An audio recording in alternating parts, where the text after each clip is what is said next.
हे देवेंद्र, दैत्यराज नाड़ी जंग का महाबली पुत्र दैत्यमूर भगवान शिव से वरदान पाकर आप और समूचे देवों के संरक्षक भगवान विष्णु से भी अपराजय बन गया है। भगवान विष्णु को परास्त करने की अमोघ शक्ति का वरदान महादेव महेश्वर से वो पा चुका है।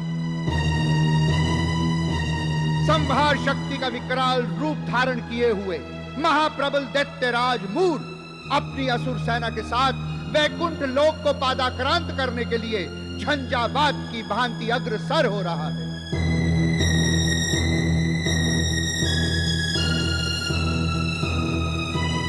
देवादिदेव महादेव तो सदैव निर्विकार निर्दोष है।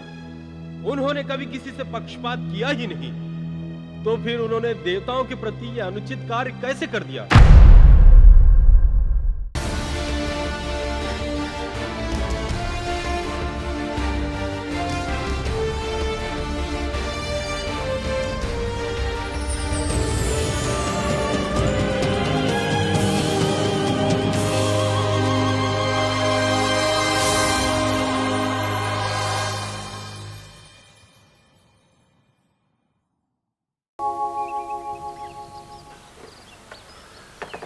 यहाँ क्या कर रहा है?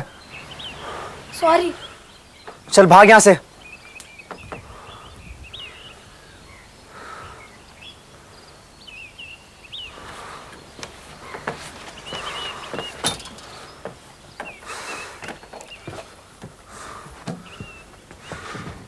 हर कोने की टोले रहा है ये। अरे बच्चा है, कोई किसी का क्या लेगा? तू क्यों अपने आप को परेशान कर रहा है?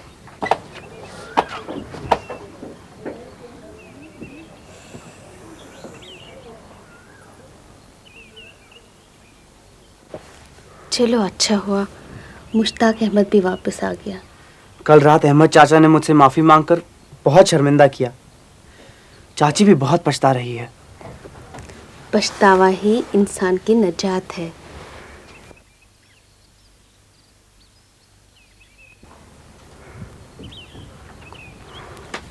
वो देखो बेचारा कैसे अकेला बैठा है। ठहरो, मैं अभी फैसला करके आता हूँ। अरे सुनो बिलाल, सुनो।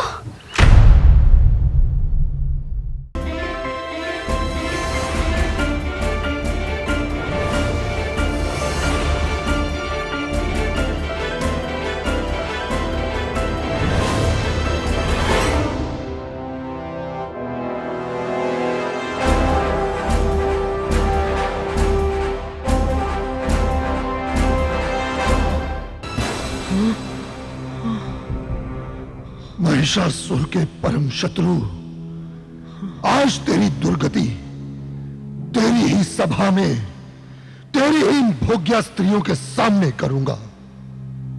इनका राग रंग और आमोद प्रमोद तूने हम असुरों के सुख चैन को छीन कर भोगा है। आज मैं तेरा सब सुख चैन, तेरी शांति, तेरा ऐश्वर्य अपनी क्रोधाग्नि में जलाकर भस्मीभूत कर दूंगा।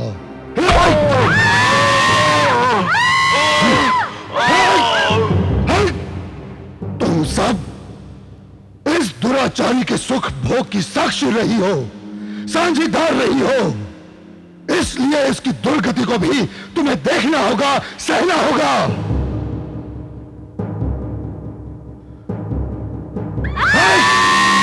उठ कपटी, बड़ा गर्व था ना तुझे अपने वज्र पर? कहां है तेरा अमोघ वज्र? कहां है तेरी शक्तिशाली अमरों की अमर सेना जिस पर तुझे दम था?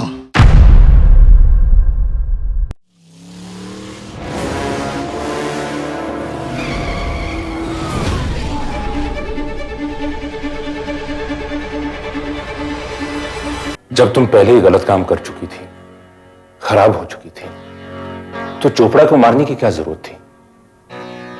उसकी जबरदस्ती के सामने हथियार डाल देती। ये आप क्या करें इंस्पेक्टर साहब? ये आप जो सरकारी नौकरी कर रहे हैं अपनी मर्जी से कर रहे हैं ना? बेशक, सरकार किसी को मजबूर नहीं करती। अगर सरकार मजबूर करे तो आप करेंगे? नहीं करेंगे ना? इसी तरह जबरदस्ती से जो बेइज्जती होती है उसे कोई क्यों बर्दाश्त करे? बिना खुददारी के यहाँ कोई कैसे जी सकता है, चाहे वो गलत रास्ते पे चलने वाली औरत ही हो। तुम बिल्कुल ठीक कह रही हो। जबरदस्ती चाहे जिस्म से हो चाहे दिमाग से, वो रेप ही है।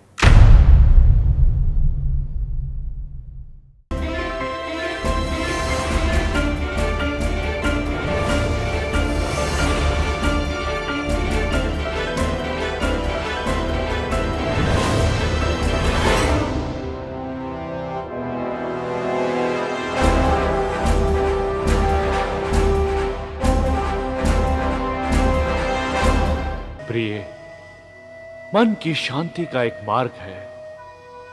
क्यों ना हम दोनों देवभूमि भारत की तीर्थ यात्रा पर चलें? इससे अशांत मन को चैन मिलेगा। इसी बहाने हमें अपने इष्ट देव के दर्शनों का लाभ भी मिल जाएगा और साथ ही जीवन में कुछ परिवर्तन भी हो जाएगा। आइए हम दोनों अपने गृहस्थ जीवन की पहली तीर्थ यात्रा के पथगामिनी बने। आज से हम पुत्री सती को दान दी हुई वस्तु समझकर भूल जाते हैं। कभी स्मरण नहीं करेंगे उसे, शिव को भी नहीं। ऐसा मत कहिए। क्या अपनी पुत्री को कोई भुलाए भूल सकता है? हाँ सिकनी, हम अपने हृदय पर पत्थर रख के उसे सदा के लिए भूल जाएंगे। भूल जाएंगे कि सती नाम की हमारी कभी कोई पुत्री भी थी।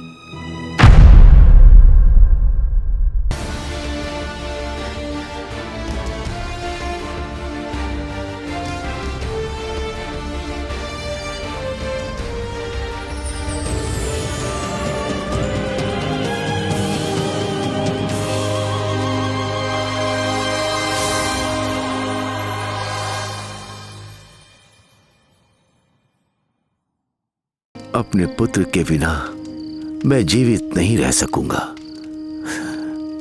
तुम क्षत्रिय राजकन्या हो। एक पतिव्रता को पति के सुख संतोष की कामना करनी चाहिए। मेरे रामचंद्र पर करुणा करो, रामचंद्र पर दया करो।